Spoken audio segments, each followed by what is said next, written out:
America ஈரானை சுற்றி இருக்க தன்னோட மிலிட்ரி பேசிஸில் இராணுவத்தை கூச்சிக்கிட்டு இருக்காங்க.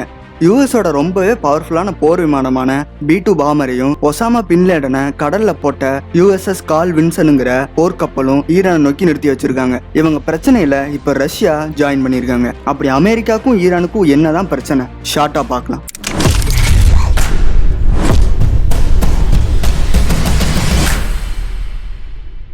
அமெரிக்காவுக்கும் ஈரானுக்கும் இருக்க பிரச்சனை, குறிப்பா ட்ரம்ப்புக்கும் ஈரானுக்கும் இருக்க பிரச்சனை இப்ப ஆரம்பிச்சது இல்லை, ரொம்ப வருஷங்களாவே போயிட்டு தான் இருக்கு. 2020 ட்ரம்ப் அதிபர் பதவியில் இருக்கும்போது ஈரானோட ராணுவ தளபதிய ட்ரோன் தாக்குதல் மூலியமா ஈராக்ல கொன்னாங்க.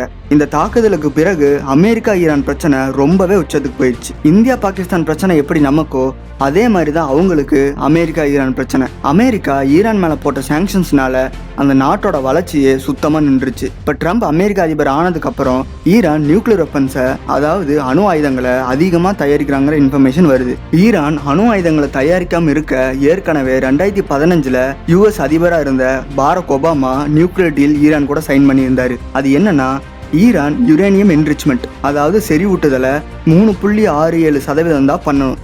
இந்த யுரேனியம் 90% மேலே செறிவூட்டுனா அதை வச்சு ஒரு அணுகுண்டையே தயாரிக்கலாம். இப்போ 2020 பின்னாடி பார்த்தீங்கன்னா அந்த 3.67% இப்போ 60% மாறிட்டு, இது இன்னும் 30% செறிவூட்டுனா அணு ஆயுதமே தயாரிக்கலாங்கிறதுனால இப்படி ஈரான் அணு ஆயுத நாடா மாறுச்சுன்னா அது ஈரானோட பரம எதிரியான யூஎஸ்க்கு பெரிய அடியா இருக்கும்.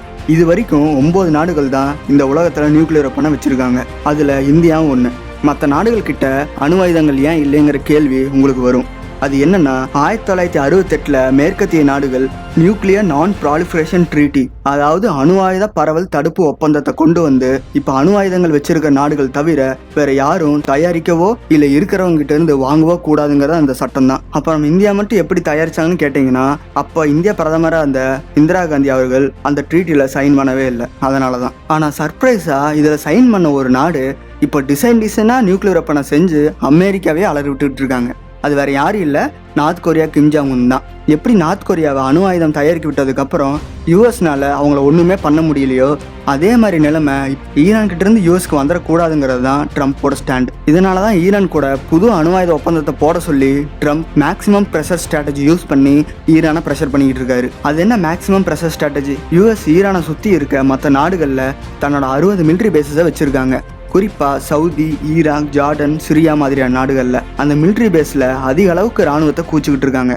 அது கூட உலகமே பார்த்து பயப்படக்கூடிய நம்பர் 1 போர் விமானமான B-2 பாமரை இந்திய பெருங்கடலில் இருக்க டியாகோ கார்சியாங்கிற தீவில் நிறுத்தி வச்சிருக்காங்க. அது மட்டும் இல்லாமல் ஒசாமா பின்லேடனை கடலில் விட்ட USS கால் வின்சனுங்கிற போர்க்கப்பலும் இப்போ ஈரானை சுற்றி இருக்க கடல் பகுதியில் நிறுத்தி வச்சிருக்காங்க. ட்ரம்ப் போட்ட அந்த டீலில் ஈரான் ஒத்துக்கலைன்னா இது வரைக்கும் இல்லாத அளவுக்கு ஈரானை தாக்கி அளிப்போம்னு ட்ரம்ப் சொல்லியிருக்காரு. அந்த அணு ஆயுத ஒப்பந்தத்தில் என்னென்ன விஷயங்கள் இருக்கு? ஈரான் யுரேனியம் செறிவூட்டுதலை கம்ப்ளீட்டாக நிறுத்தணும். கண்டம் விட்டு கண்டம் தாவும் ஏவுகணையை தயாரிக்கிறது நிறுத்தணும். ஹிஸ்புல்லா, ஹமாஸ் மாதிரியான அமைப்புகளுக்கு ஆதரவை நிறுத்தணும். இந்த மாதிரியான விஷயங்கள் தான் அந்த டீல்ல இருக்கு. யூஎஸோட மிலிட்ரி பவர் நம்ம எல்லாருக்குமே தெரியும்.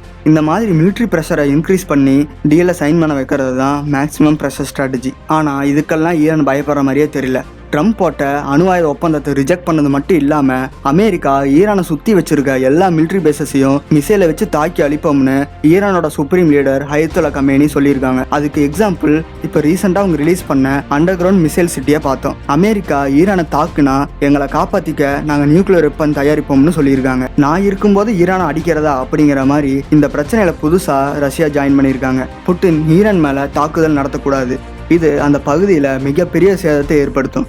அது மட்டும் இல்லாமல் அமெரிக்கா இது மாதிரியான விஷயங்களை நிறுத்திக்கணும், இல்லைன்னா இதுக்கான விளைவுகளை யூஎஸ் கண்டிப்பாக சந்திக்கும்னு சொல்லியிருக்காரு. இந்த US ஈரான் பிரச்சனையில் இந்தியா 2 நாடுகளோடையும் க்ளோஸாக தான் இருக்குது. இந்தியா யார் சைடு எடுக்கணும்னு நீங்கள் நினைக்கிறீங்கன்னு கமெண்ட்ஸில் சொல்லுங்கள்.